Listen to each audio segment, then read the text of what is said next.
So this is our first film that we're going to be doing today, and it's Knives Out, directed by Rian Johnson. I really highly enjoyed Last Jedi, even though that was publicized as like a horrible Star Wars movie. But I guess Rise of Skywalker pissed people off enough to even consider Knives Out as a great benefit in the Star Wars universe. He tried some new things, but I'm a huge fan of him as a filmmaker in general.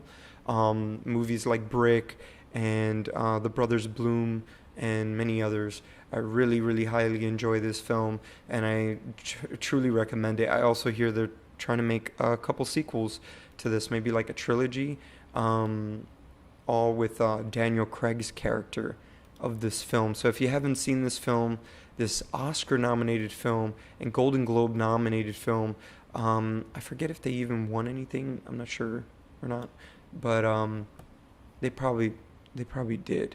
Yeah, I think it was the co-star that won something, I believe. Let me know in the comments below if that's true or not. Well, the main, I think her name is Anna de Armas. So I think she won an award, either for the Golden Globes or for the Oscars. But let me know in the comments below, and let's talk about that. Let's see here. So quick shout outs to Captain McWow, Captain_McWow on Instagram. I took his picture here, and this is the back end of the Best Buy Steelbook case of this. I couldn't find the 4K backing to this, or like the back of what the front cover I just shown you. So this front cover right here, I'm gonna show it right now. This front cover right here is not the right front cover for the backing I just showed you. But it's okay. I'm doing this on purpose because I do want to see what kind of special features we can expect from these Blu-rays, because that's really what we focus on. So I'm sorry for that, but I'm letting you know ahead of time. And now we're back here, and this is the back of the Steelbook case at Best Buy. And then I have a zoomed-in version here as well. And this is from Tyler Mitchell. He's got a YouTube channel called Tyler Mitchell, and he has an unboxing of this film. And let me know in the comments below if you enjoy unboxings. Let me know, #unboxing in the comments, please, and let me know if you really thoroughly enjoy that, because I'd love to do that myself, and I want to see if you guys are still interested in something like that, and coming from me, on this channel. It seems like there's a lot of videos like that, so I don't like to jump on the bandwagons and things. I try to put my own creative spin on stuff. I guess Quentin Tarantino for YouTube, so to speak. So now I'm going to have the zoomed in version here, which is from Tyler Mitchell. I usually have him in the description below. I think I've had it for another video before, and I've credited him before, so at least once before. So check out his channel. He's got some cool videos, but we're going to get into the special features right now. So from what I see here, and from what I guess you're going to hear, is the audio commentary with writer-director Rian Johnson. Kind of putting it out there, there's not a lot of original films out there, original screenplays being done, especially in Hollywood. They don't want to, they're basically banks right now, so they don't want to spend money in movies that don't have a built-in audience already. So half of the work is already done for them, basically. That's how they see it, instead of just making a really good film, much like this one. Okay, so this is the back end of the 4K version, so that's pretty cool. All right, so audio commentary with Rian Johnson and director Steve Yudin. I feel like I'm butchering that. And actor Noah Segan as well, and they're all commenting on the movie throughout the movie while you watch it. A lot of times those things are really cool because they give a little more tidbits and more specific situations that happen on set for certain scenes that they may have not covered in the making of, which is what I see here. The next thing we're gonna get into. So commentaries are really good. A lot of they get a bad rep. There's a bunch of them on YouTube now. I've noticed Martin Scorsese has one for Gangs in New York, and I listen to it as well. And they just go on and about certain scenes or the movie itself and what not only what it means to them, but what they were doing at the meantime of making those films, which is good too. Just gives you a mindset of what the work is like and what the process is like all the way up into conception of your film. So that's why I talk about this a lot on these channels and this channel here. So let's see. The next thing is Making a Murder, a multi-part documentary. So they're going to have a play all option, which is great. And that's phenomenal. This is a Lionsgate releasing, and since they're very good at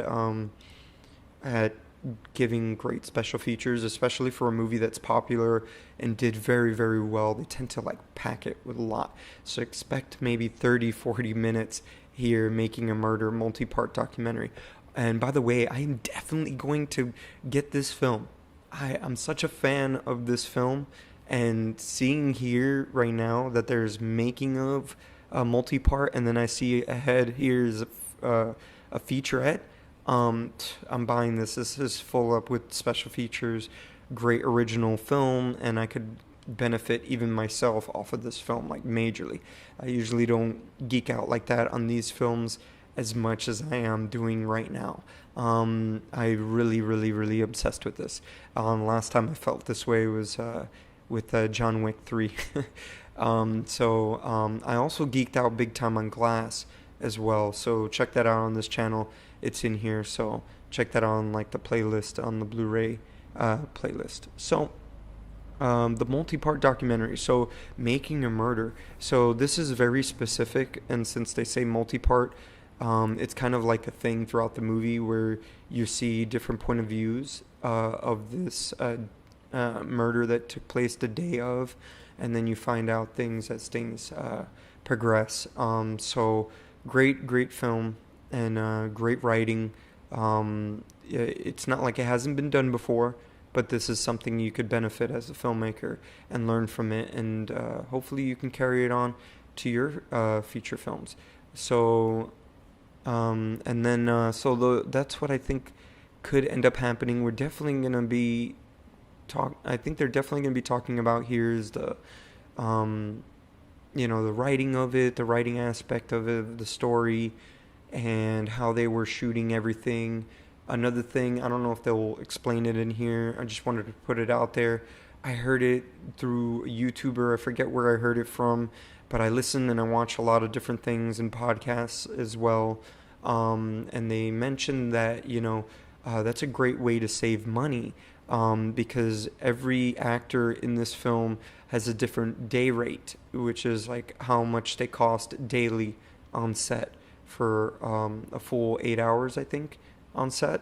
And each one of them, they're not all in the scene at the same time sometimes.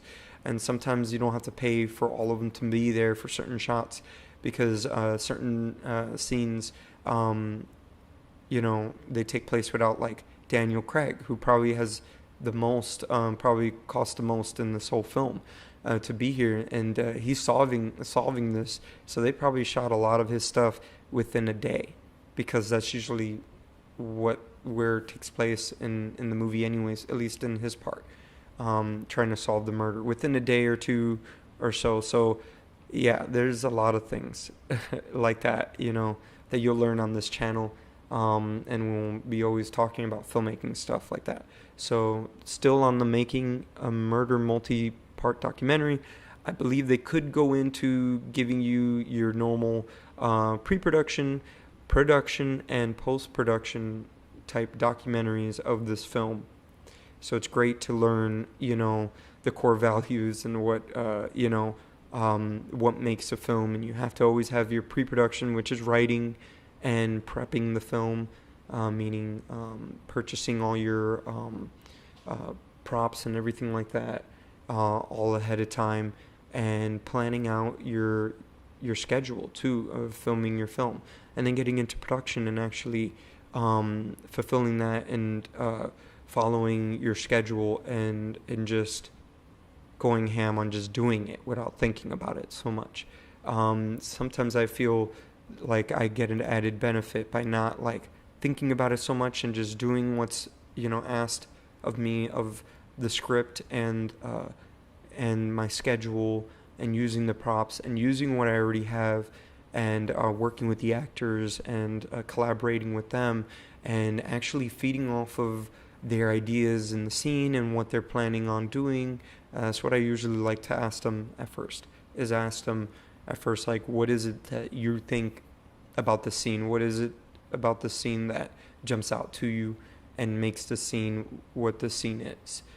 So I ask them, and they always give me a different point of view, which is always good and a huge benefit when making feature film, especially your first feature film. So after that, I definitely believe it's going to be in the pre-production. And pre-production stage, they say it's like, it's always said that it's like another chance at recutting your script and having another draft of your screenplay. So there's that added benefit as well. And then I see the next thing we're going to jump down to is Rian Johnson planning the perfect murder, quote unquote, and then featurette. So I don't know how long this could be, but when they say those words, featurette, like that, and they give it such a hefty title like this, it's usually like almost an hour or more. It's a documentary. So multi-part documentary. Since they went on ahead and tell you that the other thing is a multi-part, it's definitely going to be probably shorter, 30 minutes each, and even shorter than that. It could be, it could be 10 to 20 minutes. Little short documentaries like that are on YouTube all the time. So this is how they kind of like order everything in the special features. So, and the next thing here is deleted scenes. So deleted scenes, I've said it numerous times before here, and it works great for screenwriters to see what ends up on the cutting room floor anyways, and what doesn't move a story forward. That's what I'm always saying. So, and more down here, and I see that could always be the same thing, stills and production photos, as well as trailers, and maybe even a premiere or something like that. So many stars that I wouldn't be surprised that they have that. So let's check out the front of it, the artwork of this great looking Bluray. So this is, I think the steelbook case is only like the 4K because it has all of them included in it. So this is also the 4K cover of this. So let's put this up. There we go. All right. That back is awesome. The backing there with the house, that's beautiful. And then, and they have some clues on the actual discs themselves. It looks like a book because the person that is murdered, if you don't already know in the trailers, is basically a writer, a novelist. So that's really cool. And this is available at Best Buy. And then the next one here, which is going to be our last photo I'm going to show you for Knives Out, is the only at Target exclusive. So it comes with the book that they talk about in this movie, a book that he finished writing. So it actually gives it to you in Target, which is really cool. So I have more than one option, so I don't have to get the steelbook case, but that steelbook case looks so sweet. So yeah, big benefit there. So this is really cool. It comes with the book and everything. So let me know in the comments below if you enjoyed this Knives Out video, and then and subscribe, and don't forget to hit the notification so you know more about videos like this. So we always talk about these Blu-ray features and stuff like that. And I love Knives Out. Ryan Johnson's is one of my favorites, as I already have said before. So, comment down below about this film. Let me know what your thoughts are. If you've seen this movie, are you excited about the special features and learning more about this movie? And are you excited about a sequel and as well as a whole trilogy? And what are your thoughts on that? Let me know in the comments down below.